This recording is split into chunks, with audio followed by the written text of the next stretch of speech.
Hello! Here's a video. I'm sure somebody will want to know what is the ultimate Necro build. Well, it's the one that I'm using. It's not my build. It belongs to a brilliant, genius Indian guy, and I will post a link to his description in case you have any questions, anything at all. Seriously, just sit down and watch the whole hour-long video, and all of your questions will be answered. You can really safely bet that any video that's an hour long talking about a build will answer your questions. But this is my Necro, Commander Nalakar, and I'm gonna go over my build, starting with my equipment, and then my traits, and then my skills, and then just a little bit of a demonstration. Okay, so this is a hybrid build. It's between condition damage and straight up brutal damage. You want to think about your conditions and your damage split up between your weapon sets. So for example, for conditions you have the scepter and dagger, and for damage you have the axe and focus. Now the stats of these, you can get all the stats for the dagger, the axe, and the focus from just doing dungeons, but chances are you'll either have to cough up the 3 gold to buy the scepter and then transmutate whatever skin you want over it, or you can just make it like I did, but you need a recipe from the Winter's Day event. Now the scepter is the Giver's scepter. You'll see like a Giver's Pearl Rod scepter in the trading post. And what it has is precision, vitality, and condition duration. And you'll want to put the sigil, superior sigil of earth, so that way you get an extra 60% chance on critical to inflict bleeding for 5 seconds. That's just another stack, you know. And compared with that, you want a dagger, and for the dagger you want power, precision, condition damage, with an emphasis on the precision. And then the sigil, you'll want superior sigil of corruption. I'll answer this question first before you ask it. What is this build for? Is it for PvP, PvE, dungeons, world versus world? This build is for everything. This is for having the best damage necro you can in a dungeon, having the best chances of 1v1 PvP and world versus world, as well as very, very, very good at taking down mobs of people due to a little skill called this epidemic. But this is an all-around perfect necro build. Get rid of your magic find gear, get rid of your power, toughness, vitality armor, because that stuff's weak. Back to the stats though. Like I said, with the dagger, power, precision, condition damage, and superior sigil of corruption. You get 10 condition damage each time you kill a foe, a maximum of 250 condition damage, which means you're running around doing map completion, the enemies are going to go down quicker. You're in a dungeon, and you're playing smart, staying alive, you're going to be doing a lot more damage to the enemies. And in world versus world, if you're running around with a Zerg, and you're careful and you stay alive long, you'll have those 25 stacks in no time. Now your second set is your axe and focus. The axe and focus are both berserker sets, power, precision, critical damage. And for the axe, you'll want the superior sigil of earth, 60% chance on critical, inflict bleeding. And for the focus, you want the 5% damage. Okay, that does it for the weapons. Now for the gear, I think it's the Rabid set, power, precision, condition damage, with an emphasis on precision. Now the runes in each of these are different because you're trying to max out the amount of bleed duration that you have. That's why we use the Giver's scepter. That 10% condition duration, that applies across all conditions, but the bleed damage is affected purely by your traits and also by your armor. So for that you'll need 2 superior rune of the crate, that gives you 28 condition damage and 15% bleed duration, and 2 superior rune of the inflicted, which gives you another 28 condition damage and another 15% bleed duration. So that right there, that just having those two different sets gives you 30% bleed duration, plus the 10% from your scepter, that gives you 40% bleeding duration. Just from 4 pieces of armor and your scepter. Okay, and for the last 2 pieces of your armor, doesn't really matter what you put it in. You want to put the coral orb in. It's precision, condition damage, and power. They're real cheap, like 2-3 silver, something ridiculously cheap now. Okay, so that covers you on the equipment for that side. Now we need to talk about the accessories. I don't have the backpack yet. I'm still farming for it. Been doing fractals and saving up relics to do that again. Yes. But you'll want to do fractals for the cheapest way to do this build, because it's very expensive if you just buy with gold, is do a lot of fractals and do your dailies. Get those laurels. You get the laurels, you can get the best amulet for the class, and you want the ones that are grab bags. So you want the one that has power, precision, toughness, vitality, critical damage, healing, power, and condition damage, and the magic find is just a bonus. And if you're if you're going to play fractals with this character, I have a warrior I play fractals with, but you're going to want to infuse your rings, your backpack, and your accessories. And if you've never infused anything before, it takes a lot of farming fractals, because every infusion, whenever you infuse a ring to have an extra 5 agony resistance on it, you need to add the ring, a vial of condensed mist essence, 1 fractal relic, and 1 gift of ascension, just to get the infused version. But above that, I think you need globs. But you want the 2 rings that you can get for 10 pristine fractal relics each. So that means you're going to need to do fractals of the mist over level 10 20 times. Okay, so this is going to take a while for you to get this build. It took me a lot. I'm still not done. I've been working on this build for like 2 months now. So you need to get those 2 rings. The amulet, which is going to cost you 30 laurels, so that's a monthly, getting your monthly plus 20 dailies. Okay, so this is all time it takes to get the best stuff here. This carcass shell I got for free from doing some Thanksgiving event, but you can go to South Sun Cove and trade 1,000 carcass shells to get this thing. Or if you get in a guild, you can farm for commendations, save up 5 gold, and buy one of these ones, which actually has an extra 13 for each stat, which I'm going to do someday, but I want to get my ranger maxed out. So you want to get the grab bag, the ancient Mersat token, and then either the defensive version of that from the guild commendations, or you can trade in ancient carcass shells for the ancient carcass shell of the berserker.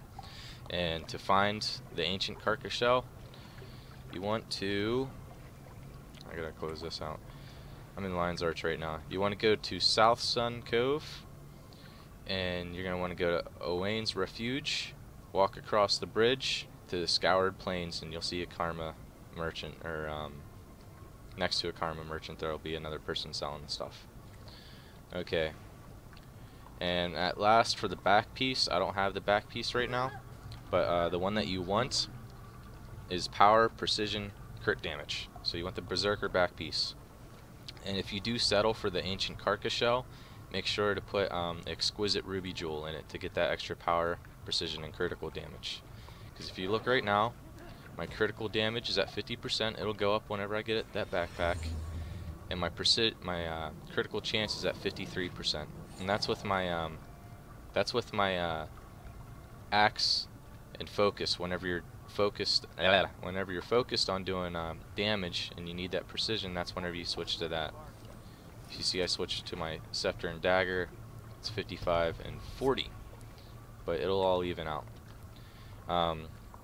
Stats overview, I got a 2760 attack, and then it goes 2846 whenever you get it to the damage spectrum of things.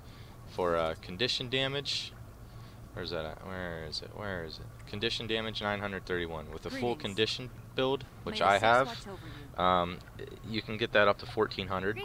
But that really only increases the ticks by about 50 to 70 a tick. I mean, which is kind of a lot, but this build makes those ticks go on 133% longer. So if your ticks are only 25% stronger,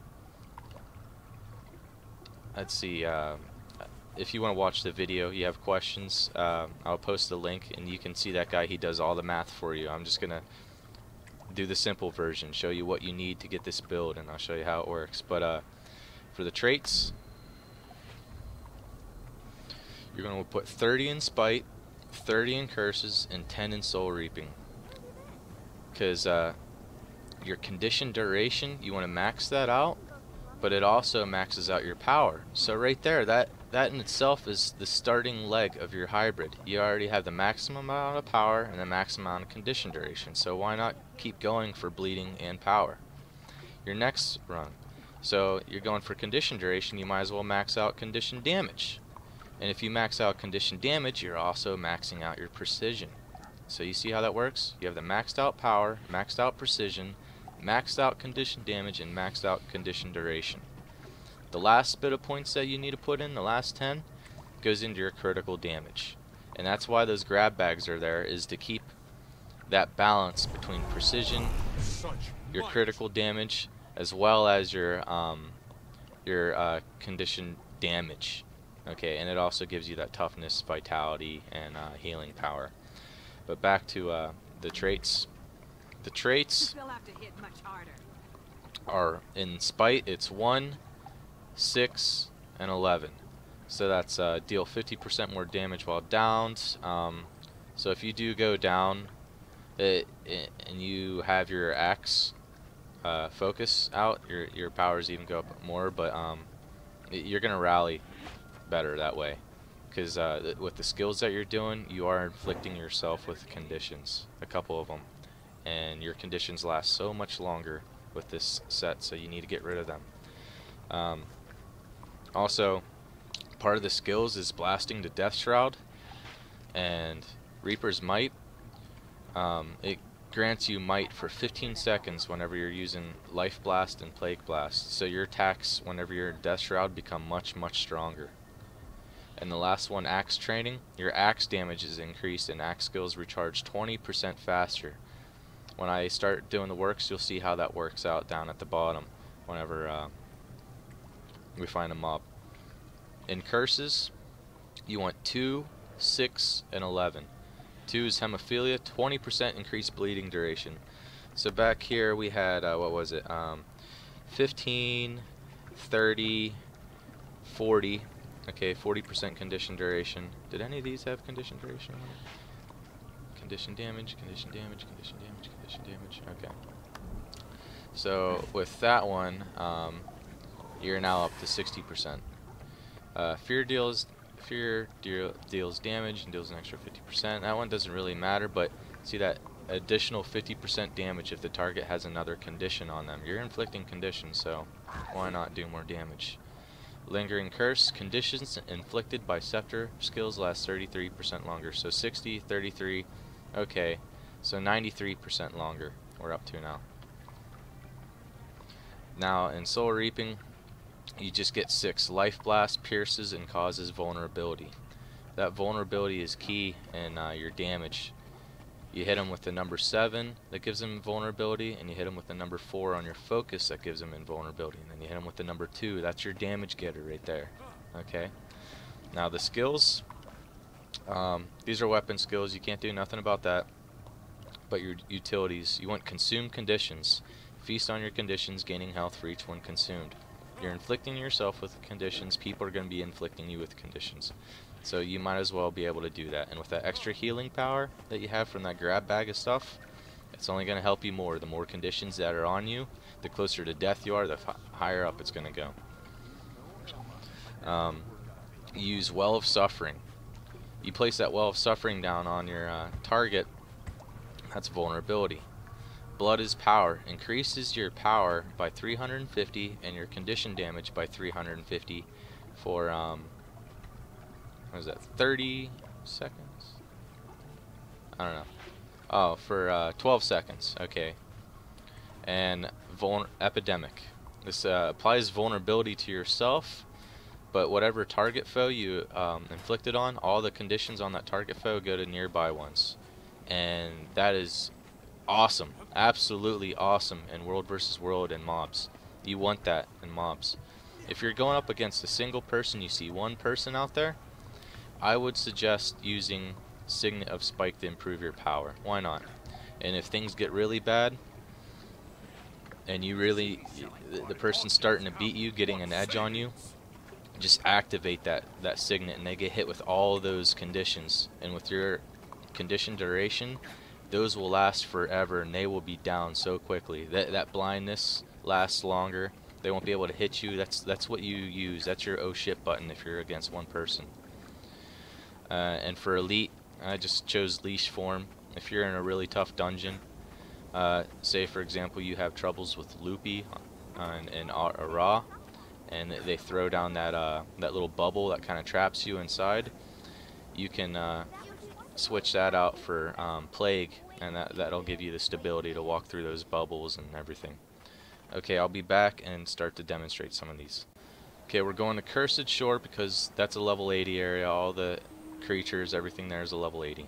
Before we begin, I know this is a little unorthodox when it comes to builds, because not many of them show this to you, but two very cheap buffs that you can get for yourself are these quality tuning crystals that give you an extra condition damage, and the spicier flank stakes that gives you power and condition damage. Those are nice to use. I'm not going to put them on right now because I want you guys to see this. I don't have any stacks either, but we'll get into it. And another thing is this Signet of Spite. Say you come across a backstab thief, or anybody else that's just a thief that's annoying, it's always going invisible, you can't hit them, and it's just one person, like one thief. That Signet of Spite is awesome because your conditions last almost 100% longer, so they're blind for 9 seconds. Then they go invisible. They can only remove one condition at a time or something. That Signet of Spike hits them with 1, 2, 3, 4, 5, 6 conditions. So whichever one they get, they're either going to be blind or crippled or poison or vulnerability. They're going to have weakness, which means their endurance, they're not going to be able to evade and put out the caltrops and stuff all the time. So that's really good. Let's find some mobs here. I want some tough mobs. These guys aren't really that tough. They're kind of weak. I'll herd them together. I am getting some frame rate issues right now. I'm doing some video editing in the background, so I'm sorry about the low frames. I promise it won't be bad. So I'm going to focus on this guy. This is how you go. You focus on one. Where am I? You apply all those things. See, my health is low, but I just got rid of them.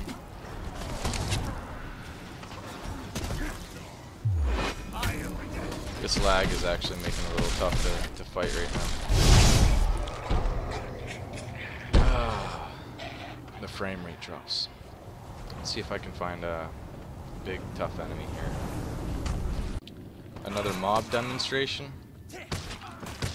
Oh, we started out wrong.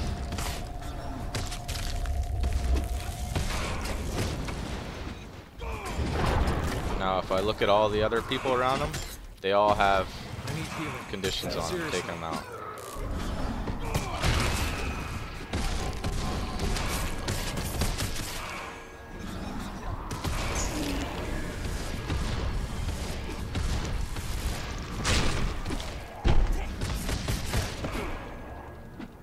An extra 50% while downed.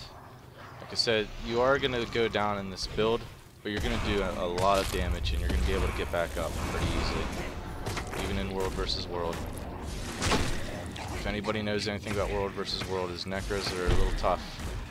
If you go down and they have conditions on them, you fear them, you're doing more damage to them. You're already doing 50% more while down. You need health, inflict yourself with a couple conditions, and heal up. That's all you need to do. Now, I doubt I'll be able to take on this Risen Giant completely alone, but I just want to show you the process of what it takes to take somebody out. What is my guy doing? What is this? What are you doing? What? I'm glad I got this on fraps. Is he fapping with the scepter? I guess so. Okay, so you come across a single strong person. You got that improves power. Just cripple him right off the bat.